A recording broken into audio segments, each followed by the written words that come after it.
theaters, all that stuff. Right. But let's not put a damper on the episode. Let's talk about Dredd. Yes. Yes. A movie I honestly have not seen since I believe we watched it in theaters. Well, I don't Or did we see it in theaters? I don't remember. That's the thing. I watched it in theaters. Did I do it as well? I don't know. You didn't watch it with me, at least. Maybe you watched it with someone else. I don't know. But you didn't watch it with me. But yeah, I saw it because I had read some about it. I was like a very casual fan of Judge Dredd. I had read very few comics. I'd played the Dredd versus Death game, but that was about it. But I was a fan of Carl Urban. Unfortunately, mainly for his role as the bad guy in the Chronicles of Riddick. Yes? Right. I am a fan of the Chronicles of Riddick. It's a guilty pleasure. Do with that information what you will. But that's why I went and saw Dredd. And I was like, oh, right. Carl Urban's going to play Judge Dredd. It's going to be awesome. And, yeah. I watched it. And it was fucking awesome. See, that's what I remember too from the first time I watched it. If I watched it in theaters, I don't know. I think I did. Was it released in like 3D or something, or is that just a memory I have? No, it was released in 3D. So I must have seen it in theaters because I know I saw it in 3D. Yeah, but I also bought the 3D Blu-ray, so you might have seen it in 3D at home. Oh, that's right, because you had 3D shit for a while. Okay, yeah, maybe well, I still do. I still haven't thrown out my old 3D TV, and I probably will never true. because you can't buy any 3D TVs anymore. So maybe, well, whatever. Either way, I remember seeing it and going, wow, this is cool. Yeah. This looks cool as hell. Yes, it is, I mean, just talking, not even talking about it as a Judge Dredd thing, product, it is just a straight up awesome action movie. Oh yeah. It is hard boiled. It is violent as hell. There's an emphasis on action. I mean, the story revolves basically around a bunch of action scenes. Yeah. And you have amazing music accompanying the violence. It is an action movie distilled into its very like fundamentals. It is nothing but action. Yeah. And not like, I mean, there's movies, of course, like with more action scenes. I mean, just a couple of years later, you had the first John Wick, which I think have more action scenes. But I would still say... And more story. More story, of course, yeah. But that's the thing. Judge Dredd is a very different movie.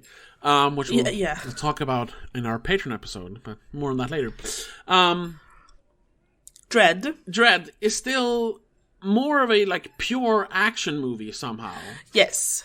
Because there's no like emotion behind the action and the violence. There's no, I mean, there's law. That's the only reason. There's no like reasoning for them to be like seeking out people to hurt them or whatever. This is purely bad guy versus good guy. Yeah. And also the fact there's no like the action isn't, other than the slow motion, which is very beautiful.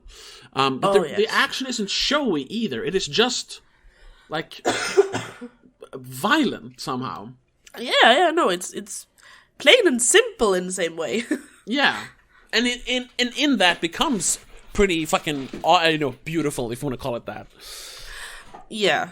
But let's I don't know. Well, that's it. Thank you so much. No. There's definitely more to talk about here. First of all, you obviously very much loved it still. Oh yes. I watched it the other day. I gave it a perfect 5 out of 5 on Letterboxd. Like this is cinema at its best for me. Yeah, no, I wouldn't give it 5 out of 5 though. It's still high up there because it is. We're going back to the roots here. It's pure entertainment. Yes. You can't try and like find deeper meanings behind things or whatever. There's nothing like that. There's some, but that's not what it's there for. You have the whole police brutality things, and corrupt police, and you have drugs and shit, obviously. But it's more or less just entertainment. It's action. Yes, and that's the thing. Like it's definitely you can enjoy it on a pure like surface level watching. Like it is just awesome action. You don't have to understand all the plots and then the details and stuff to enjoy it. No, absolutely not. It can just be dumb fun. Yes. But there is also, there is more there. Sure. But it never, and that's the thing, it never gets in the way of the action. No. You have, of course, without like wagging a finger in your face, really, you have, a story, themes of, police brutality or like martial law in general, like how it's an evil, do you call it evil circle? We call it ond cirkel in Swedish. It's a vicious circle. Bad circle? No, it's a vicious circle. It's a vicious circle where crime breeds, harsher more crime, basically. more crime, but also a stricter police force, which in terms then creates more crime. And Mega City 1, because this is, it's a post-apocalyptic movie where I think the story in the comic books is that it was like nuclear war, which basically like destroyed Earth.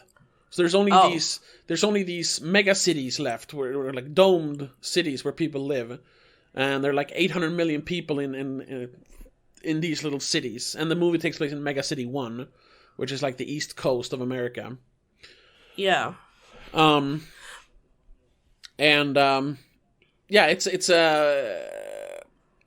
It's both a lawless land where crime is rampant, but that has then also created this super brutal police force with the Dredds, or the judges. The judges. Yeah, judges. That are literally judge, jury, and executioner all at once. Yes. So while they, like they say mentioned in the movie, while they can only respond to about 6% of the actual crimes being reported, those 6% will be dealt with harshly.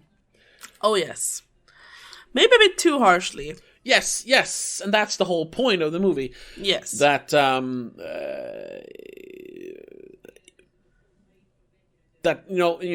both like lawlessness, criminality run rampant will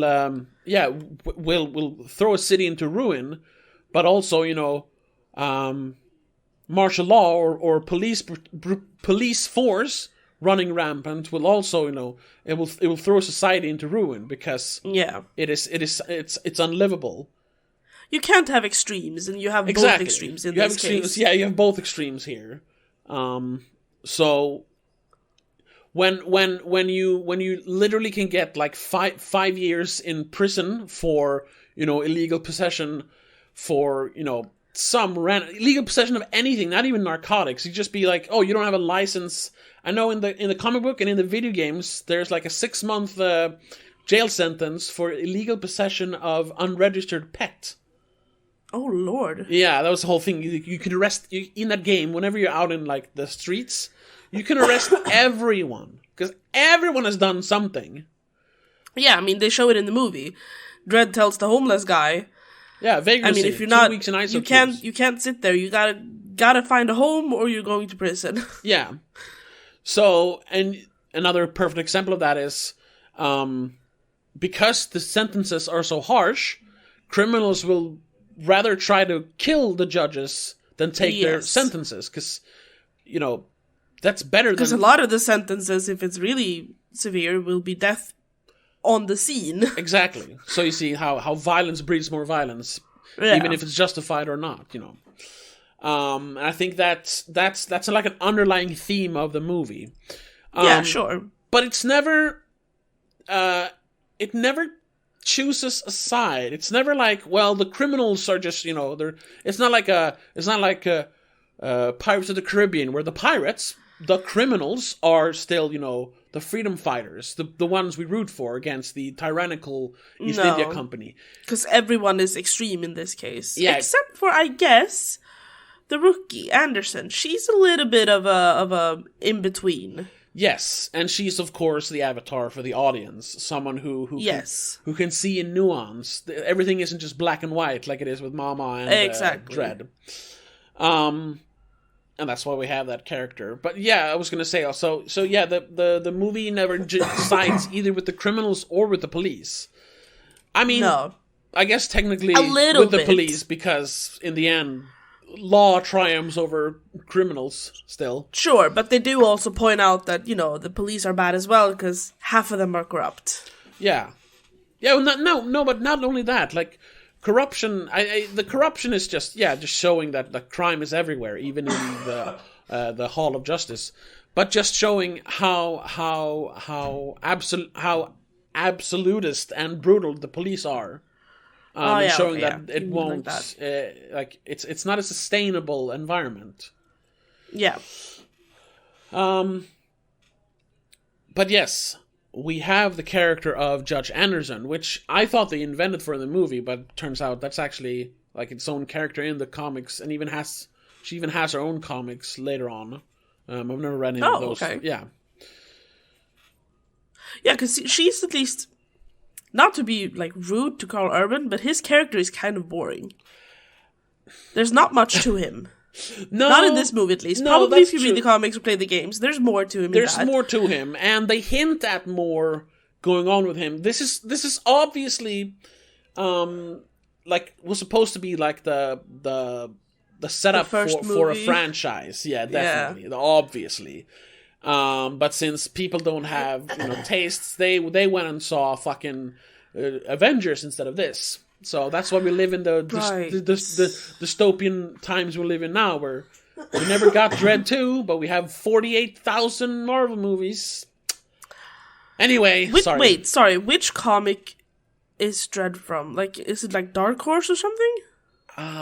Shit. Because it's not Marvel, obviously. No. It's not DC, right? I know the actual comic isn't called Judge Dredd. It's called like 2000 AD or something like that. Right. Let's see if it says here somewhere. No, it doesn't.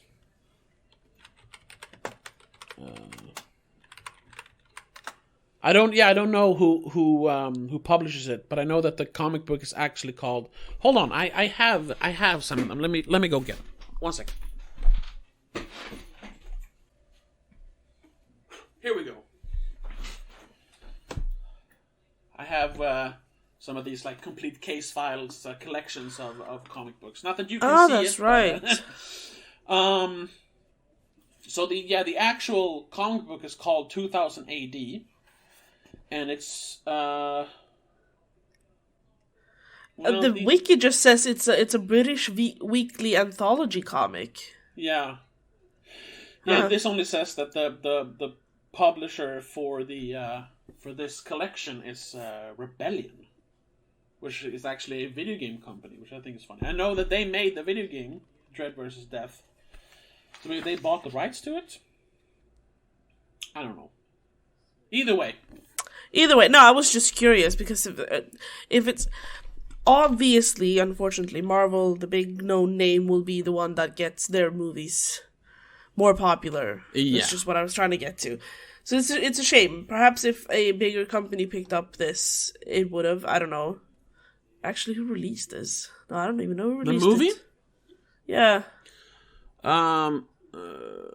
The movie is because it wasn't like 20th Century Fox or anything, right? No, the production companies. I want to see who. Yeah, who. The production companies are DNA Films and Peachtrees, which that's just for the movie. Yeah. Yeah. So I'm thinking it's just a shame that not the right people picked it up, basically. Well, it's also that's the classic gift and curse, because if this was picked up by Universal or God forbid Disney, it wouldn't have been the same. Yeah, exactly. Nah, it would not have been this bloody. You would not have 100+ casualties. Exactly. I think I read somewhere like 102, 107 or something. There's a lot of dead people. Yes, there's a lot of dead people in this movie.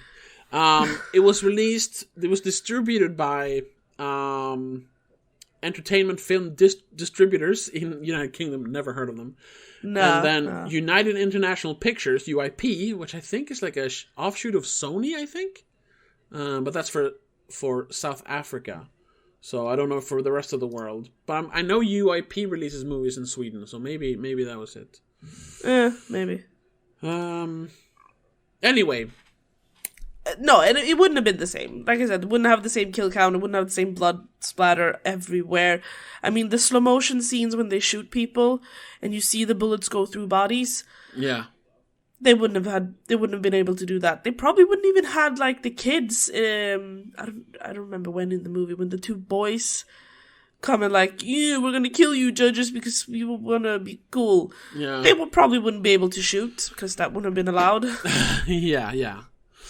Yeah, it's so half of the soul of the movie would have totally disappeared. Yes, it is a gift and a curse. Exactly.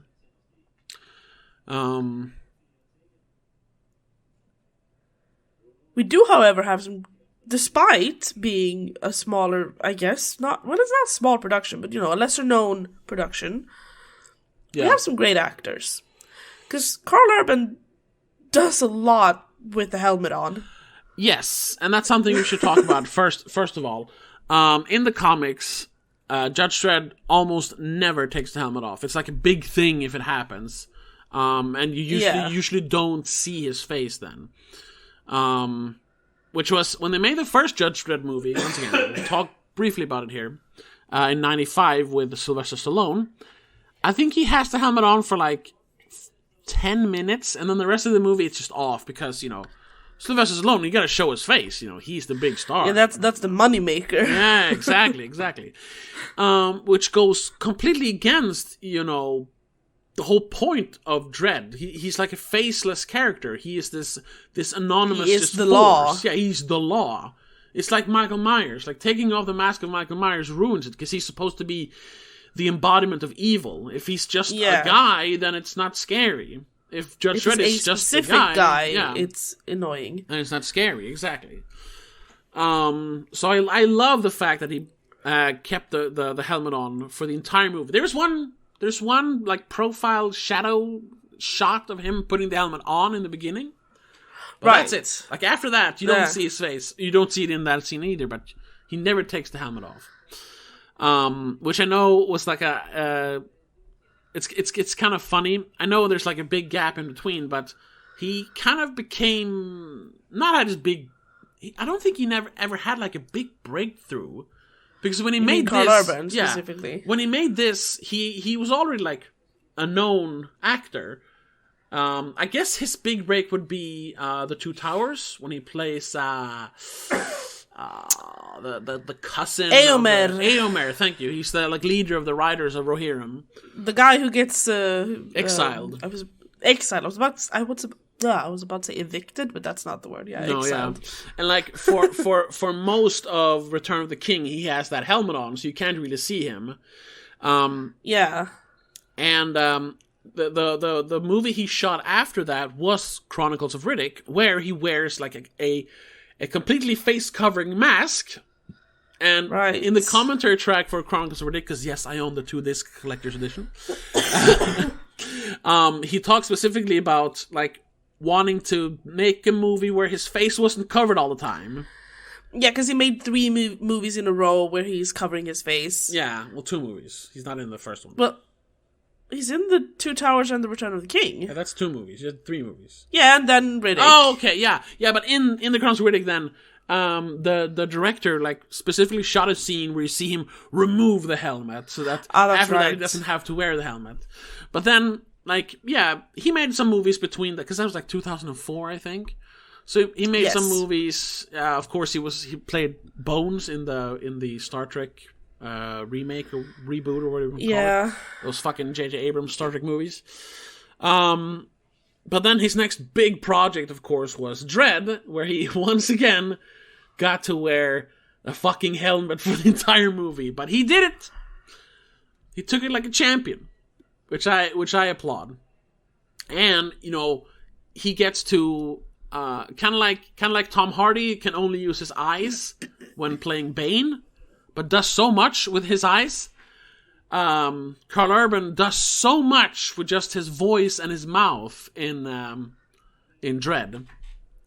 Like, he is... Yeah, just looking at the first picture that comes up when you're on IMDb, when he's standing in front of the new American flag, he does the upside down super frown. Yeah.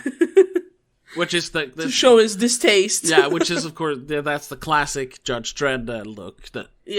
Super frown, yeah. Just like showing distaste to everything. It's like everything's just terrible. Yeah, because in his eyes it is. Yeah, because everyone's a criminal, for Christ's sake. Yeah, exactly.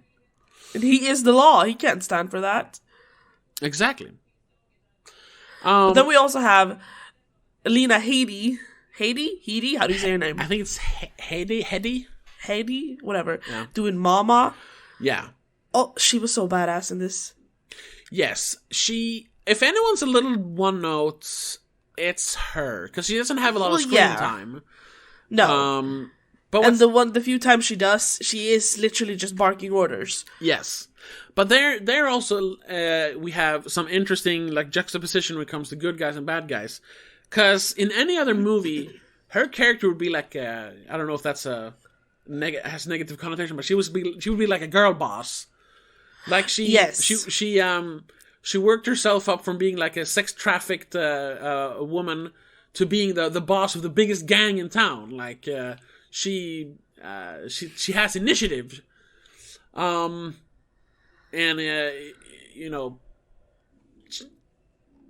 it called? Shit. There's a word for it. Anyway, she takes what she wants. She's a girl boss, basically. Yeah. The problem is, she's also a ruthless psychopathic killer. Yes. But because of we get her backstory over scar and everything, so you kind of have sympathy for her. Mm-hmm. Because of where she came from, being like a sex slave. But so in a small way, you kind of want her to succeed, but then she does such heinous things during the movie that you're like, damn it! I guess I'm on Dredd's side now. There's once again that whole thing that there's really no good guys or bad guys here. But yeah, she was just born from the evil. Yeah, it's not her fault that she ended up here, really, but she took what she had and just made the best out of it, which unfortunately turned out to be the criminal way, but Yeah. I like that you use the term girl boss, because she is literally a girl boss, technically, which, yes, it has a bit of a negative connotations today, because it's a bit much. Yeah. The way that has been used. But she is, apparently, according to the trivia here, originally Mama was written as an elderly woman, but Lena Headey convinced Alex Garland to make her a middle-aged person with a male hater personality. A male hater? A hating? Yes. Okay, yeah. Male hater. As in, she hates men. That's kind of funny, which though. Which I kind of find funny, though, because everyone she works with is a man. Yeah, there's no women in her gang. But that's where she breaks the girl boss thing. If she'd only had women, that would have been girl boss 100%, and I would have hated it. Yeah. She hates men so much that she is allowing them to work underneath her. Yeah, I guess that would be it. And do her biddings. Yeah. Her dirty deeds. Yeah, and I guess also, like, if you want to look at it from like a gender perspective, and once again, kind of defying expectations. Like, yeah, of course, it would be super empowering for her to only hire women, but honestly, like, they wouldn't succeed. Exactly. If you hire a bunch of giant, strong guys, you're just gonna do better. I'm sorry. Odds are you'll find more dudes who are strong than you'll find girls. Exactly. That are able and willing to do what her guys are doing for her. Yeah. Then I don't know how she convinced them, but she's probably scary enough. I mean, just looking at her, she's pretty fucking scary. Yeah, and like, I mean, her story of how she got free from her pimp, that's scary enough for you to, like, I'm not gonna mess with her. Exactly. We should also briefly mention the plot, just so we have that, because we haven't done that yet, but it's very, very simple. So go ahead. Let's just go through that so you know who Mama is and who Judge Dredd is and Judge Anderson. This is basically just a day in the life of Judge Dredd. He puts on his uniform in the beginning of the day and is told by the Chief of Justice, his boss, that he's going to take a rookie on for the day to do an evaluation. Because that is Judge Anderson, because he's not a judge yet. Because, you know, she barely passed, or technically didn't pass the test, but she has, like, super strong psychic abilities. Telepathic psychic abilities, yeah. Yeah. So she can be very useful. So, even though she failed the test, technically, they're giving her, like, a one-day trial, basically. So she has to tag along with Dredd. As he investigates, well, she picks the crime, but investigates a triple homicide at one of the megastructures where people live, called Peachtrees. Which happens to be, Peachtree. And, of course, the triple homicide are 3 drug dealers who were dealing outside of their turf. They were on Mama's turf. So she skinned them and threw them off the 200 level of Peachtrees, of the mega building. So, and that's the plot. Dredd, they're there to investigate, Yeah, Dredd and Anderson first has to find out who did it, which they quickly do. It's Mama. And Mama then, in another... Well, they find out who specifically did it. Yeah, the one guy. What's his name? Like Key or something? Something like that. I'm pretty sure there were more of them. I don't think he skinned them himself, but he was there. But he skinned one of them. Yeah. Mama shuts down the entire building with her super computer hacker, and which we'll talk about later, because that's yes, yeah. What's the actor's name? Gleason. Donald Gleason, right? Donald Gleason. Yeah. You don't recognize him? Yeah, no, I did. I just couldn't remember his first name. Yeah, he puts the building into war protocol, so he shuts down. And closes all the doors. So now Dredd is stuck in there with hundreds of goons trying to kill It's him. literally like a bomb shelter just locked down for war. Yeah, exactly. So now he has to get to the 200th floor and kill Mama to get out of there. Or judge Mama, first of all. Yes. Which is... and there, of course, there's... during that... there is revelations that, there's this new drug being distributed in the city... called slow-mo, where your brain it makes your brain think everything goes in like super slow motion, like 4% of reality or something. They find out that she's actually manufacturing it in this building in Peachtrees. And we find out that she even has other judges on her payroll. There's this once again showing how deep the roots of criminality go. Even when you have this super strict police force, it doesn't matter. Like, crime will always, exist. Money will always exactly. It just adds, get out on top. It just adds to the theme. But the basic gist of the movie is that Anderson and Dredd have to get from ground floor to floor 200. That's it. Fighting their way all the way up, and a bunch of action ensues. Yes, until they reach the top, and you have one of the greatest one-liners in movie history. But we'll talk about that later. Back to what we were talking about. We were talking about Lena Headey as the Mama character. Yeah, no, but she's an interesting character, and I can appreciate. First of all, she does a great job, in my opinion. Despite, she has a weird look. Yes. And it's in the middle of her shooting Game of Thrones, I think. So it's a bit of a. This might have been just before. I don't know when they shot Game of Thrones, but this might have been just before or just as they were starting to shoot Game of Thrones. Yeah, something like that, probably. Yeah. So she has these two badass women characters that she's playing, but one is, well, both of them are kind of psycho. One of them's actually psycho. The other one is just quietly psycho. Both are psycho. I've seen that much. Yeah, of Game that's of true. Thrones. That's true. Cersei is More insane. composed, though. Oh, definitely. Yes, they're very different characters, but they're both evil psychopaths. Yes. Yeah, definitely.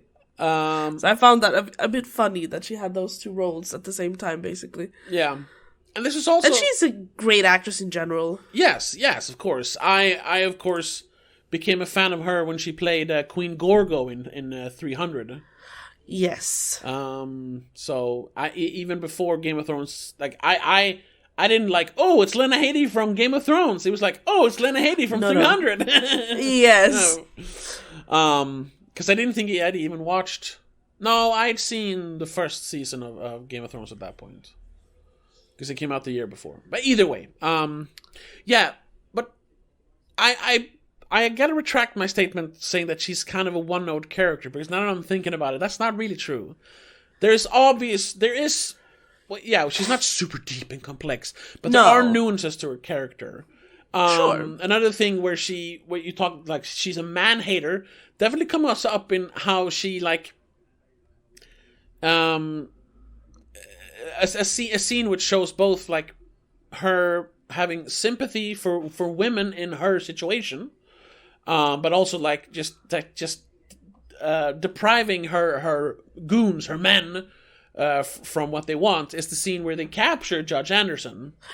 Yes. Yeah, they've hinted the whole movie, because they're dragging, they arrest after a drug bust on the 39th floor. Dredd and Anderson are carrying or dragging along the guy who did the skinning, or was part of the skinning. K, not K. Yeah. And he keeps hinting at, like, if I get out of these cuffs, I'm gonna do this and this and that to you, Anderson. Yeah. He even makes her like read his mind, and so she can see what he's imagining. Yeah. And it's enough for her to get properly freaked out. So when she gets captured, it gets very dicey, because there's a lot of guys yelling and pushing and shoving, and it's just like yes, that is a very uncomfortable scene. It doesn't help that Olivia Thirlby, who plays Anderson, is very short, and everyone else is very tall. Yeah, she's a very small person compared to everyone else in this movie. But in that which scene, I guess it's a choice, to be honest. Yes, but in that scene, then, Mama has shown zero compassion for anyone in this movie other than herself. No one has. She has one line where she goes, "I'll give you this one chance to get out of our way. Anyone who's in the way or will help the judges will get killed, but if you stay out of our way, we won't hurt you." Yeah. She does say that when she locks down the tower, but that's about it. I wouldn't call that compassion. That's just, waste, maybe not want to waste bullets, I suppose. Yeah. But then there is that one scene where, it would just be easy to let the guys, do their thing and kill her later. Much, much later, probably. But she, of course, recognizes what's going to happen to her. Yeah. Because she's probably had that happen to herself when she was a prostitute or a sex slave. Someone actually says something as well, I think, if I don't remember correctly. Probably just like how, shouts it in the background going, "Oh yeah, I know what I'm going to do," or something. Yes.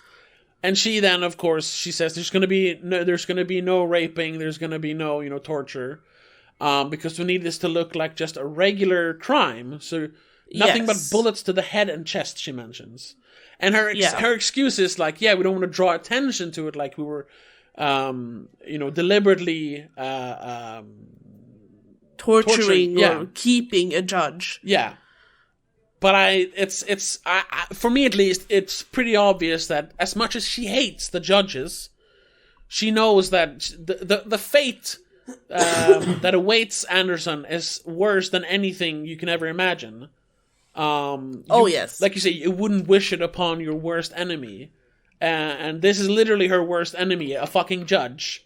And still she won't let them rape her. Yeah. Which is that is the one, instead, no, you can't rape her, you can just shoot her. Which is, it's not a lot of compassion, but at least it's something, Well, it is, deep down, it is a lot of compassion. Yes, it is. But it's still, She still wants her dead. But she still, obviously, she can't just let her go. That doesn't work. No. Because then she'll show weakness, and that doesn't work either. Exactly. But at the same time, then also depriving, because all the guys, for some reason, are just fully into rape, and she's just, I'm not gonna let them have it. Yeah. It's a double-sided thing like that. Yes. And that is interesting, but so there aren't a lot of more moments like that, but I think that is a very telling moment in the movie for her character. How she's a super cold and uncaring person, but then there's that little I'm not gonna let them do it. I don't care if it's a judge. They're not gonna do that to her. Which is nice. The other times we do see her do anything, we see. Well, I mean, obviously she orders the skinning and killing of the first 3 guys. Yeah, exactly. No compassion there. It's not like, no compassion there. We're gonna let you go with a warning. No. You dealing drugs on our turf. Up once. We're gonna skin you alive, pump you full of slow-mo so that your death is even slower in your mind, and then throw you off. Then kill you. The 200th story or level in a building. Yeah. And we also get to see how she treats her tech guy. What is his name in the movie? I don't know. Is it Art? I don't know if he has a name. Maybe he doesn't. I don't know. Yeah. Because Clan Techie. That's all he is. Clan Techie. Okay. Yeah. Because we get to see how he lost his eyes in one memory. Yeah. Which is funny because they first used that scene to show a random act of her being brutal to show how she's dangerous. But then it turns out that's actually something she did to her own guy, her clan techie. Yeah, and how he's basically, a prisoner there.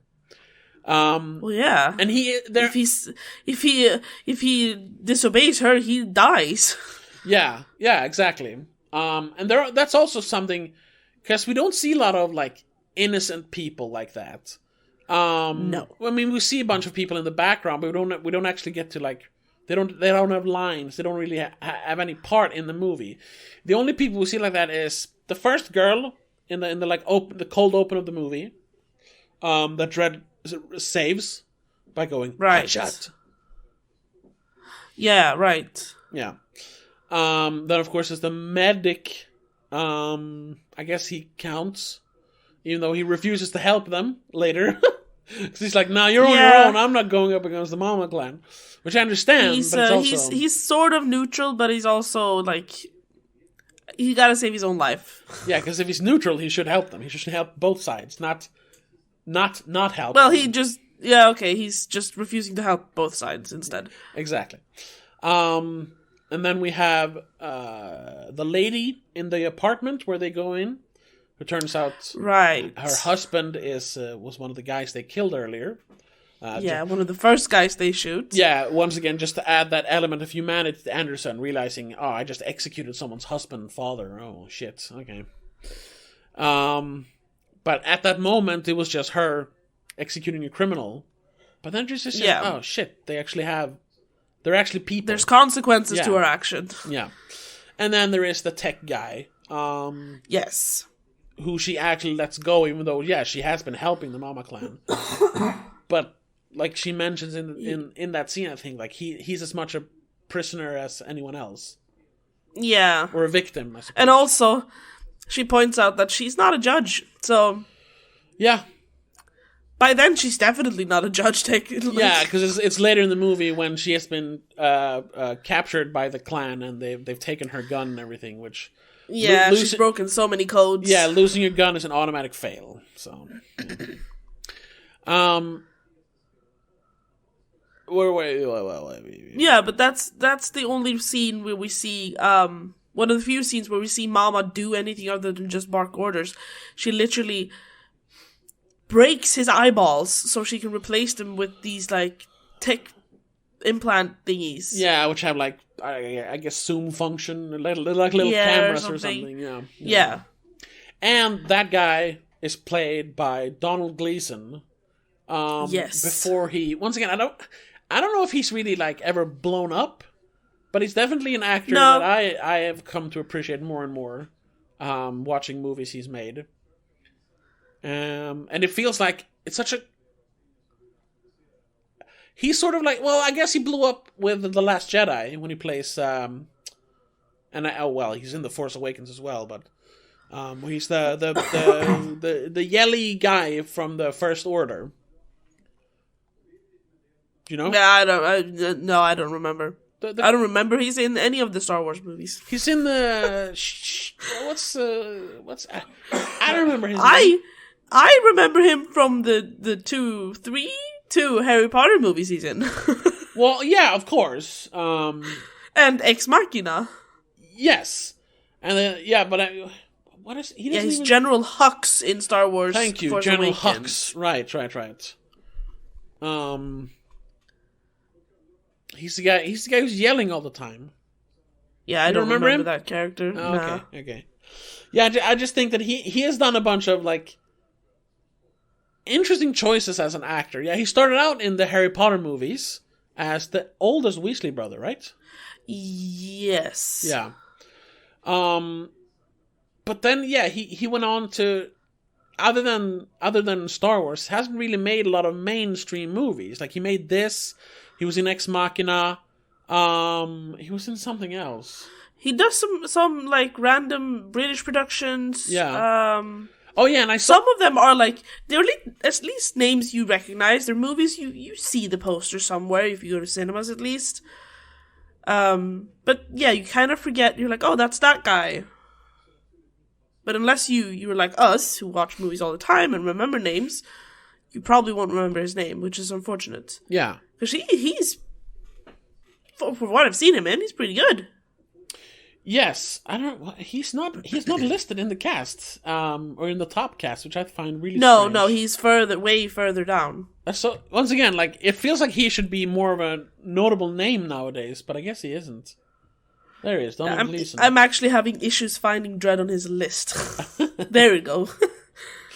Oh right, he's in Frank as well. That was Frank I was forgetting about. Yes.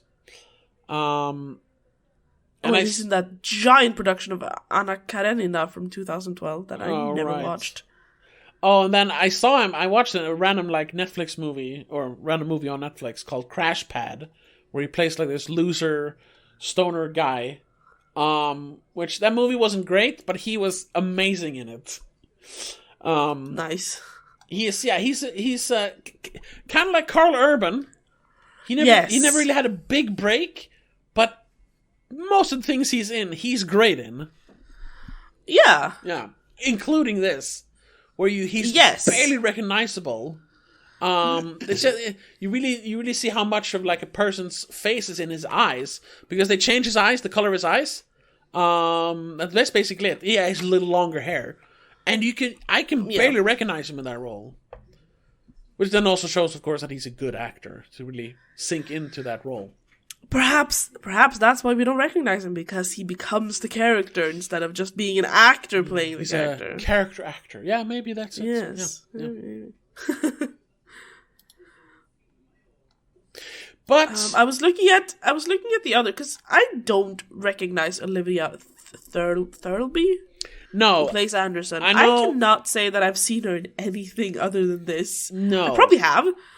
But I didn't pick it up that it is her. She hasn't done any big stuff after this. I mean, there's stuff she's been in. She was in Juno before it. She's the best friend, Juno's best friend. Oh, the girl in the infamous scene. Yo, I'm pregnant. Ugh, that sucks. Yeah, I know. One of the worst scenes in movie history. I know that movie. Everyone loves that movie. I can't stand it. No, I don't like it either, to be honest. I mean, there's good stuff in it, but in general, I can't stand that movie. Anyway. She's done a lot of smaller things and some TV. She was in a few episodes of Bored to Death. That's a good show, though. So there's that. I think her big thing now is that she was in that Y the Last Man TV show. But I don't know how popular that was. I watched a little bit of it. I remember I mistook her for another actress. What's her name? Not Anna Faris. Hold on. Yeah, I don't know. You could. She doesn't remind me of anyone. I will say she looks better as a blonde than she does in her profile pic on IMDb.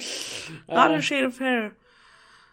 I guess she does a pretty good job. I'm honestly glad that she's doing things still, because she has one in post-production, Oppenheimer, and one in filming. Yeah, that's true. She's in the new Nolan movie. That's a yes. Even if it's a small role, that's big. Being in a Nolan movie. I got her mixed up with Selma Blair, if you remember her. Selma Blair? Wait, yeah. From Cruel Intentions and the Hellboy movies.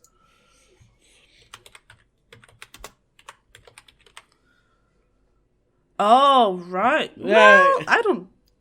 Maybe. No, they don't really look... But at that time, I was like, is that the girl from Cruel Intentions? But no, it can't be. And it wasn't. Yeah, no, they don't really look alike. But yeah, I can sort of see how you could, I guess... Yeah. Mix them up. Excuse me. We do have to talk. We've talked about actors. We talked about the story, but the main thing for me in this movie is honestly the looks of it, the editing, the effects, and then of course the music. Yes, that's what sold me on this movie mostly. Because rewatching it, I was not super psyched. I was like, yeah, this is action. I've seen this before. Like, cool. We see some blood. Yay. Back in 2012, yes, that would have been much more interesting. Nowadays, we've seen this a lot. It's not as jarring, I suppose, as it was back then. Yeah, and it was also I mentioned John Wick before because this came out 2 years before John Wick. Right. It was in the time when action was kind of in a slump. The action genre was in a slump. Because yes. we had all the great action of the 80s and like the first half of the 90s, all the Schwarzenegger movies, Stallone movies, Van Damme, even Seagal movies, some of them, you can't deny it, they're great action movies. But then there was the death in the 2000s where you had The Matrix in 99, and after that everyone tried to do The Matrix. So it wasn't this... It's a great action movie. It has amazing action scenes. But, it's more. It's kind of like when we talk about that dreaded... It's elevated action. Exactly. I was going to say, that dreaded term, elevated horror, people try to make elevated action in the 2000s. And we kind of, with a few exceptions, of course, we didn't have that great slew of, like, fun, dumb action in the 2000s. There were some, of course. No. But, we had more, like, adventure movies or thrillers and stuff like that. But then in 2014, and of course there was always the B movies. There was always B action movies, but they weren't great. Yeah, they're always going to be They weren't in the mainstream. They weren't big productions. They were like shitty $10 million movies. But then we got John Wick in 2014, and it just rebirthed the action genre. And really changed it up to have, not just have people like, oh, I'm going to shoot you, but no.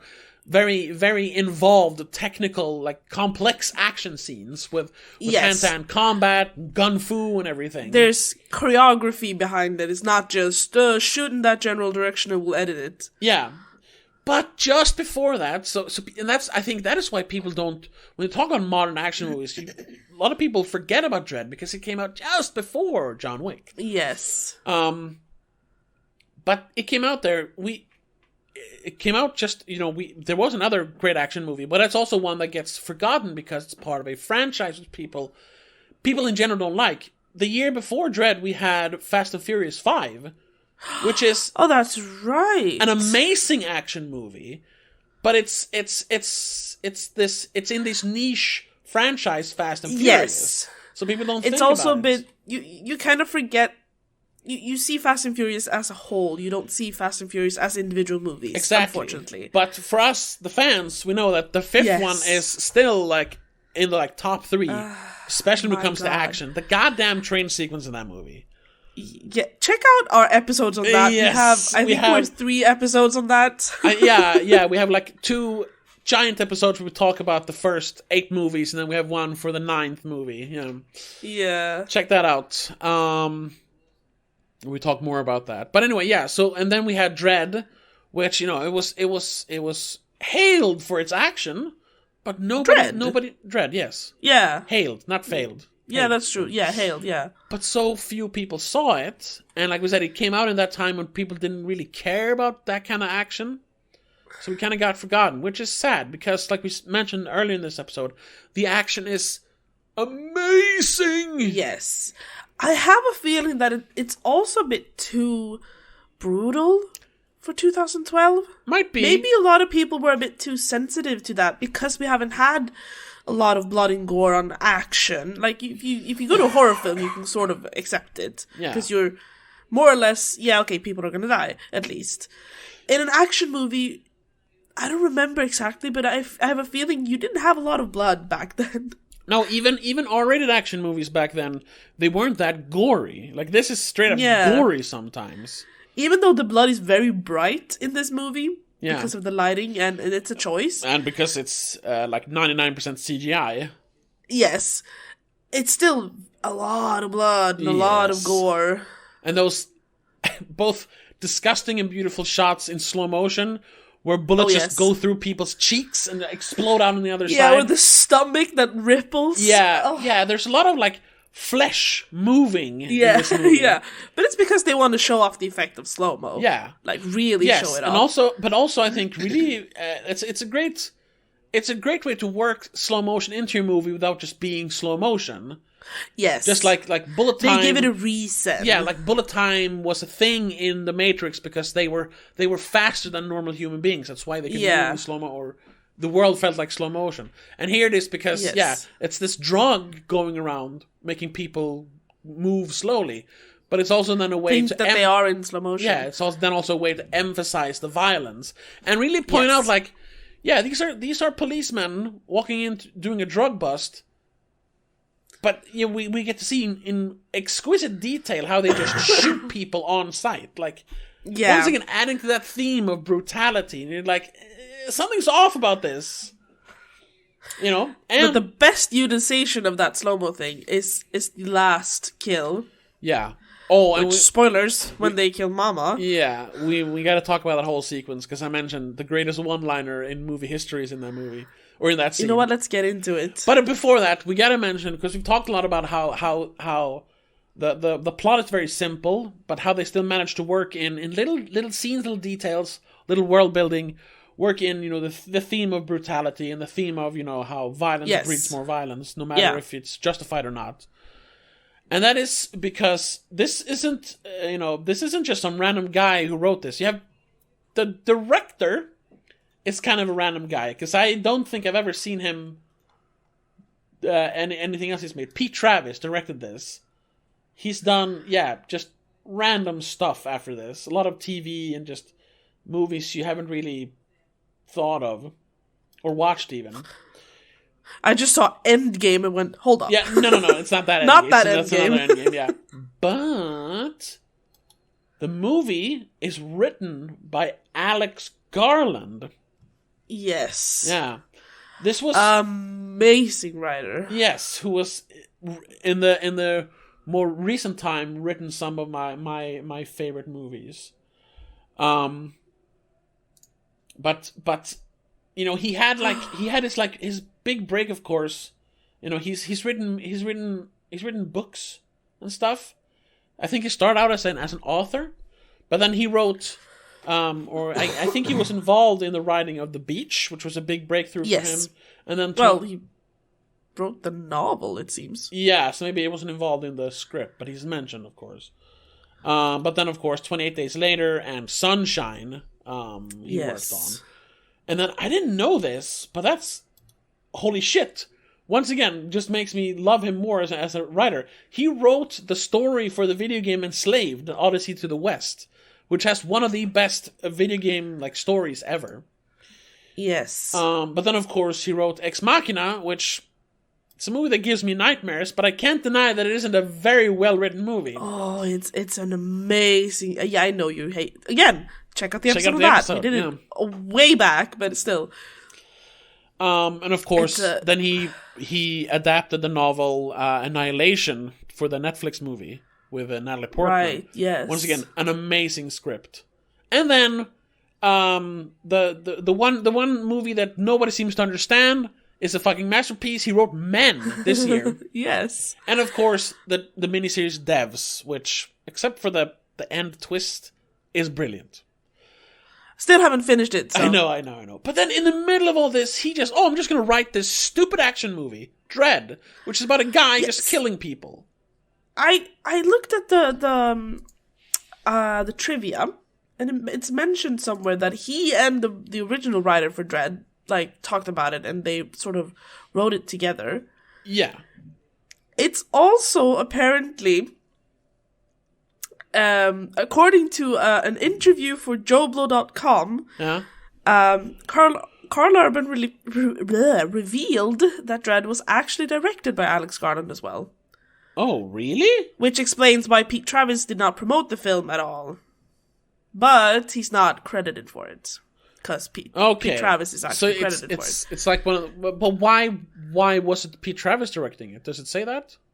No, not really. Weird. So I don't know how. That's just from that interview. Take it with a grain of salt, maybe. I don't know. But it does sort of make sense, because I don't know who this Pete Travis dude is. If he did direct this, he did a pretty good job. Yeah. Oh, yes.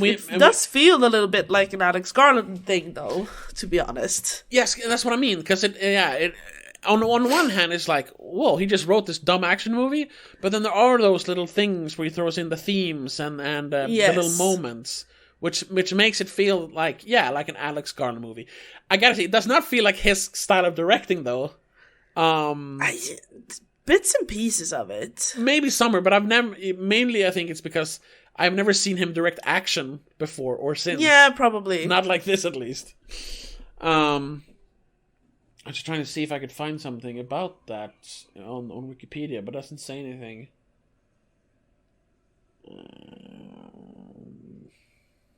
No. Ooh. But I did... Again, something I should have known before this, but Anthony Dodd Mantle is actually the guy who was a cinematographer in the movie, and he has done some beautiful movies, so that makes sense now, having seen this movie. But yeah, so that's what I wanted to mention. Like, that's why this movie, I think, feels like elevated. It's not just dumb action. Yes, because they had a guy who knows how to write like a proper story, not just guy jumps, guy shoots, guy does a cowboy roll. Now he knows how to write a compelling story and compelling characters. Which that should really be the way you write every movie. It doesn't matter if you're doing like an action movie or you're doing a comedy or something that, quote unquote, dumb. Yeah. Get a smart guy or girl to write it. And you can make it dumb, but just let them put their stuff in there, A smart person. A smart person. A smart writer, yeah. Yes. And then you will get a perfect movie like Dredd, which is both dumb entertainment, but also makes you think a little bit, makes you think, Yeah. And just to then round out where I think the ending is kind of works on both those levels. It's both dumb, but it's also, once again, makes you think a little bit, because it ends, of course, with them reaching Mama's lair or whatever. Yes. Up on level 200, where she makes her last stand by making herself a dead man's trigger for a bomb.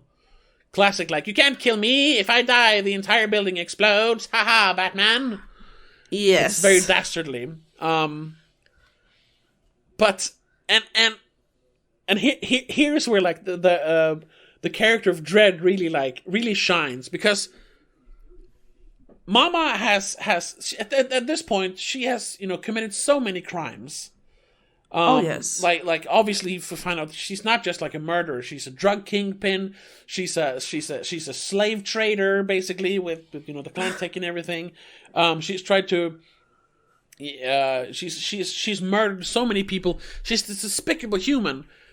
But when he grabs her, he only sentences her for the triple homicide in the beginning, which was the original crime they were there to investigate, and of course the attempted murder of a judge, when she shoots her at him with a minigun.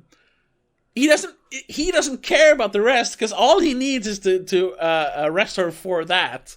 Which is it's just like the rest of the movie didn't happen. It's not like on the way up there he's had this profound change where like, oh, I'm not just fighting for the law, I'm fighting for, no, he's just there to arrest her for that original crime. That's it. And the only thing that maybe makes where he like gets personal is when he injects her with slow-mo before killing her. Yes. Yeah, I guess that's it, because that's where he's just that's like, a bit of a fucking personal angry. vendetta. Yeah. And he just grabs her by the neck and shoves her through the window. She falls to her 200 floors down in slow motion. At which point, and we see the whole thing happening in slow motion. Most of the thing happening in slow motion. Yeah. And what I think is very cool but also creepy is the fact that Mama doesn't seem to care. Because I think in a way she's kind of happy that this life she has made for herself is over. Maybe it wasn't the way she wanted it to end, but, she doesn't have to suffer. It's also one of the few ways she could have ended it. It's either die by judge, die by her goons, or, hopefully die of old age, but then she'll have to die with regrets, probably. Yeah.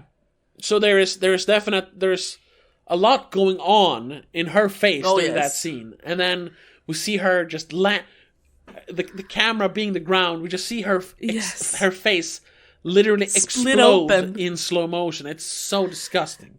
And the very nice detail there is that the blood gushing from her head as it opens up forms a perfect X. Yeah. Mimicking the judge's helmets with the X thing. Yeah. And then, after all this,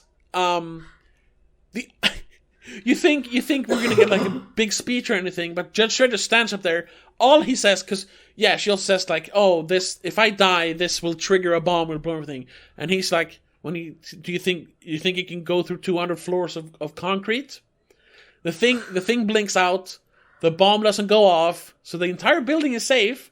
Which, big gamble on his part. He could have killed thousands of people, thousands of people, including himself. Yes. But he was just like, no, the law is more important. But the bomb doesn't go off, and all he says is, yeah. And then he leaves. It's just like, oh my god! It's so good! There's no, like, big booyah bitch or anything. No, he just, yeah. That's it. And the movie's over, basically. Yeah, I think we get one more line from him in the entire movie when he walks out, and the chief judge goes like, wow, how did she do? And he's like, she's good. Yeah. And then he walks off. Because Anderson gives him her badge, because, she failed, obviously, on several occasions, based on the rules she was given by him. He doesn't say anything to her, but then, when the Chief Justice walks up to him, and he asks how she did, and that's where you can see some growth in him. Like, if this had been any other, like, this was any other day, but that's what he says. Regular drug bust when they get out. It's just a drug bust. This happens every day to him. More or less. But in the end, he is not quite as rigid when it comes to rules and regulations as he was in the beginning. Because he does say that she'll make a fine judge, basically. Yes. Even though she failed. Because he saw her judgment on Gleason's character specifically, or just as something that was the way she handled herself throughout the entire situation. There are times when not following the rules can be also a good thing, can be beneficial. But also she pointed out and could execute ways of getting information without having to shoot people. Doesn't have to get super violent. You can still get the info you need. I mean, sure, she's a mutant. She has an extra ability. But, like, if you utilize those kinds of people and those abilities, you don't have to go towards violence every single time. Exactly. Yes. Which is also, I guess, a bit of a involvement in the judge system. Yes. That they've hired a mutant that can actually help them stop being so violent. Because, goddamn, they're violent. And that's the end of the movie. Yes. And of course, everyone. Oh, we do get him walking away into the sunset with really cool music. Yes, that I guess kind of like main theme. Yeah, it's awesome. Yes. The music is amazing. Yes. But I got like let's talk because, like we said, not a lot of people watched it, unfortunately. But the people who did, like almost everyone loved it. And people were like clamoring for a sequel. They wanted to see more Karl Urban as Judge Dredd, which is understandable because he's a badass character in this movie. Oh yes. And it really also, because we didn't talk about that, because it is kind of an origin story, classic origin story for him. We get to know him, but through another character. So it works as an origin story, but it also just works as it's just an action movie. It doesn't feel like, oh, this was the first part of a trilogy, or they're trying to set up a franchise. Yeah, it works in a vacuum, exactly. But I'm just thinking that having discussed it and having talked about how the character has made small but very important changes in the end, do you think a sequel could have worked? Because either then you keep making him more and more human, which eventually will just ruin the character, because Judge Dredd is not supposed to be human. That's the whole thing with the comic books. Yeah. He is the law. That's it. Or would you then just try to replicate this? Just make it just another day, just another drug bust, but then it would just feel more like a copy of this. I don't think this movie, first of all, it doesn't need a sequel. It doesn't need a sequel. I don't think a sequel would work that well. I'm thinking of other, specifically cop movies, like RoboCop. Yeah. Same thing there. It doesn't sequels really never work. need or could work with the sequel, to be honest. Yeah. No, because this character is character, even though it's very much mission based, it is also character based. Yes. Because you have the involvement of Dredd. And yes, if you had to do a sequel, he would have to be a little bit more humane. Yeah. Probably have Anderson there to like ground him. And it would dig into that would more change of his him. backstory. Yeah. Yeah, and I don't think that's what it's what we want. That's not what the point is. Yeah, it's what we want, but it's not really what we want, because if we get it, we will resent it, because it will ruin the character. Yes. So it's like it's what we want, but not what we need. Exactly. It's like Batman. It's not the hero we deserve, but it's the hero we need right now. Yes. Yeah. Batman is a bit like that as well, to be honest. Yeah, sure. Too many sequels ruin him as well. Yeah, that's why. If they take place over too long of a time span, to be fair. Yeah. That's why we have so many reboots of Batman. Yeah, because at some point you can't really do much more with that character without starting to repeat yourself. You kind of need to restart. Yeah. So as much as I would love to see a sequel, at this point I think it's too late. I mean, first of all, it's too late. It's 10 years. It's 10 years. I mean, you could do it. Sure. An older, even more angrier Karl Urban. Judge Dredd. And maybe you could do it like a revival sequel, but then not try to make it like, start of a franchise. No, just make another movie. But like, if they would have tried to turn this into a franchise, I think it would ultimately been a failure. It would have ruined the character. You know what you can do? Get inspired by the character of Dredd. Write an original. Yeah. I'd say that instead, because there are so many like mega cities, post-apocalyptic, badass cold cop who learns to love humans again, I suppose. There's so many of those. You can just do another one of those. Just don't call it Dredd. Maybe lose the helmet. Maybe just make a different helmet. Yeah. But I think also a lot of it is that the character Dredd is a fan favorite. Sure. But I was going to say, we've mentioned John Wick a couple of times, because John Wick really shouldn't have worked as a franchise. But that's true. But they did it, because the first movie is all about the myth of John Wick. Yes. The Baba Yaga, he's this mythic being in the criminal underworld. This nightmare creature. Yeah. But then in the second and third movie, this is something, once again, when I start making videos again, I need to do this video, because The second and third... I mean, we'll talk about it more when we finally see the fourth movie, though. Yes. Did you watch the trailer yet?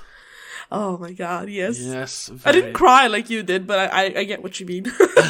No, I didn't cry over the fourth trailer. I cried over the third movie trailer. Yeah. Right. Anyway. That's what you said. Because what's so interesting is that they built this mythical character in John Wick in the first movie. But then in the second and third movie, they showed that the Baba Yaga is like, that is a myth. Like, yes. He didn't single-handedly take down the entire Russian mob or whatever it is they talk about in the first movie. He had help everywhere. I mean, in the third movie, he's like desperate to the point where he's calling in favors everywhere, and to the point where he cuts his own finger off just to not have people on his back anymore. Like them to a certain extent, like breaking him down and almost making him a pitiful character towards the end of John Wick 3. But at the same time, there is this parallel story where, we heard all the myths of Baba Yaga in the first movie. And then we see that, he's just a human. But during the course of the second and third movie, and I'm guessing it's going to culminate now in the fourth movie, he has actually done all those things that they talked about Baba Yaga doing. So it's like humanizing a myth, or making a myth human at the same time as it is myth making, because he's becoming Baba Yaga over the course of these movies. It's genius writing. Once again, genius writing for a dumb action movie. I don't think you could do the same with Dredd. Exactly, and that's what we get to, because fundamentally, he's not supposed to be human. Yes. John Wick, there's a difference John here. Wick is supposed to be human. Yes, that's the thing. You're kind of reversing it in John Wick. You're not... Yes. You start with the legend status, sure.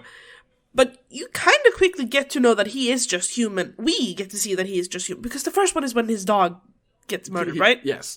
I mean, the movie starts with him almost dying. You know, they have that medias res beginning. Yeah. Right, yeah.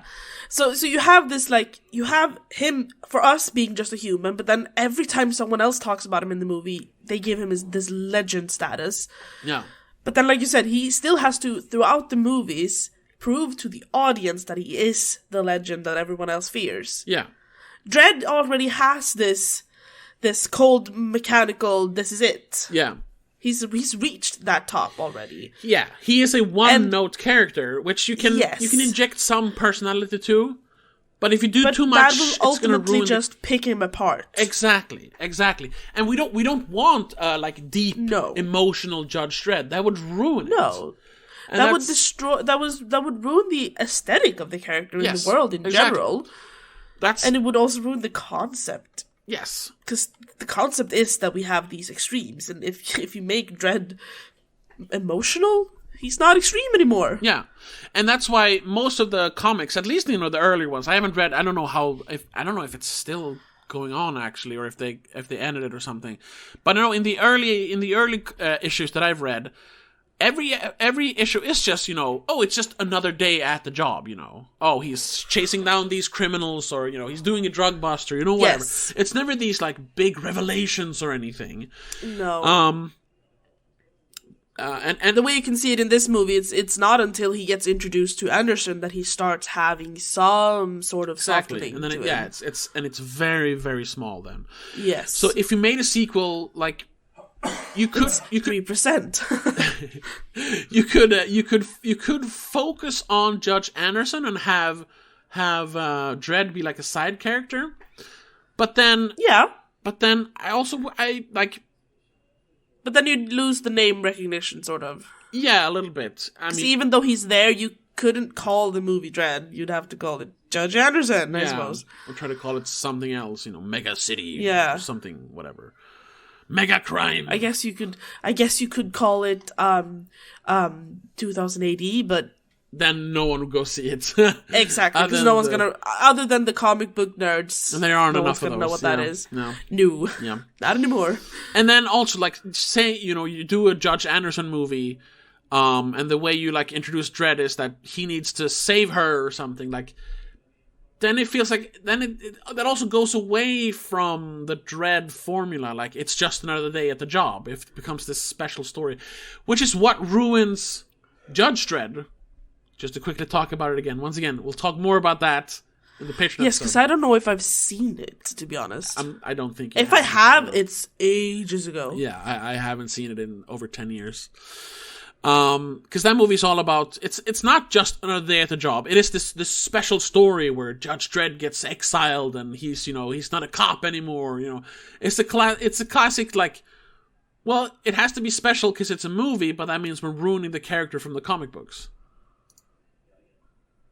Yeah. Sorry, I just found a weird note on the wiki that apparently the Judge Dredd comics kind of foreshadowed the COVID outbreak, the pandemic. Yeah? Not foreshadowed. What's it called? When they predicted. Predicted. Yeah. Yeah. I'm trying to find where, but I don't know. Well, there's I mean, it is just, I mean, as much as we saw this as like this huge like crisis and everything, it is just another pandemic. We've had them before. Yeah. They usually pan out the same way. Like, I mean, fucking Black Plague, Spanish flu. It's just we haven't really. It's just that we haven't had something like this. Yeah, in modern times, exactly. where media can propel it the way it has. Because there's I don't remember the name of the episode, but there's a Simpsons episode which not only predicts COVID, it predicted that Donald Trump would be president during the COVID pandemic. Yes. I think it's Marge Goes to Jail. I think there's I don't remember. There's a wonderful Red Letter Media video about it. So just look up Red Letter Media Simpsons, I suppose.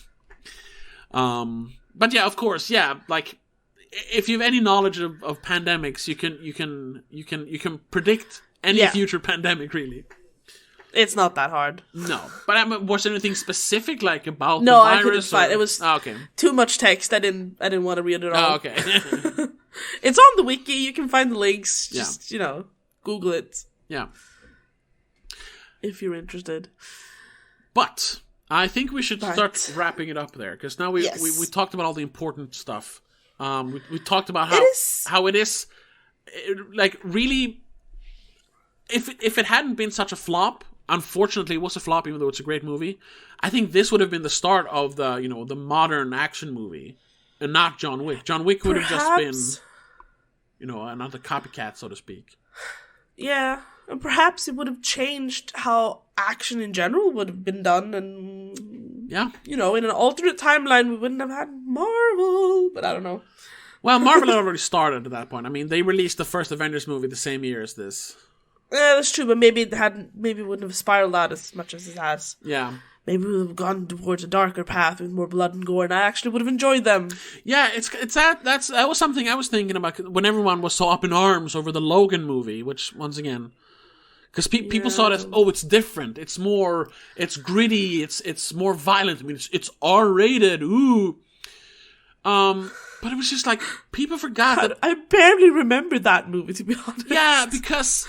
in essence, the only reason people thought the movie was good, it was because, it's better than the regular Marvel movies, but that doesn't make it a good movie. Exactly. It's pretty damn basic. Sorry. I said this way back when it came out as well. I haven't changed my mind on it. To all you Logan fans. Like, we already had that kind of comic book movie. We had that in Dredd. Like, more violent, more adult. Yeah, it's better. Because it did something different. It wasn't just, it's a lone cowboy, the lone samurai, but he has adamantium claws. No, this was different. But it got overshadowed by the Marvel beast, including Logan. Then, and it's sad. Because we could have had. But like we said, it's also a bit of a blessing and a curse. Because if things had happened differently, perhaps Dredd would have been ruined as well. Yes, that's just the way of the world. Of course, I mean that's humanity in essence. We ruin things. Yeah, yes. That's it. It doesn't matter what it is. Like, eventually, we ruin it. So, I'd recommend you go back in time. That's not what you don't need to go back in time. But you go back and watch this. Yes, check out Dredd. Even though it's 10 years old by now. check it out if you haven't. And even if you have, go back and watch it again. And we didn't talk about this because realize, it's not super important, but if you can watch it in 3D, do. Oh yeah. Because it's one of very few movies that was actually shot in 3D. So the scenes are composed for 3D shots, which makes it look good in 3D, and it's not just this thing they put on afterwards. It's like it Avatar. looks good without 3D as well. Oh, sure. It has the shiny and the colors, and it looks cool. Yes, but I remember that just popping. Oh yes, it has. When you had 3D, the 3D effects are amazing in this movie. If you managed to do that, definitely yes. Yeah, very few movies managed to do that because so many movies the 3D was always an afterthought. But you had Avatar, you had. Once again, a guilty pleasure. You had Resident Evil, what's it called? Afterlife, the fourth one. Oh my god, yes. Yeah.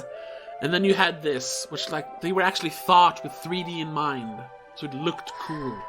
And the Oz, right? The yes. I'm pretty sure that was shot with 3D in mind, yeah. Yeah, I think so. Good looking movie. Same era. yeah, it is. Yeah. But anyway, yeah, so check Dredd out.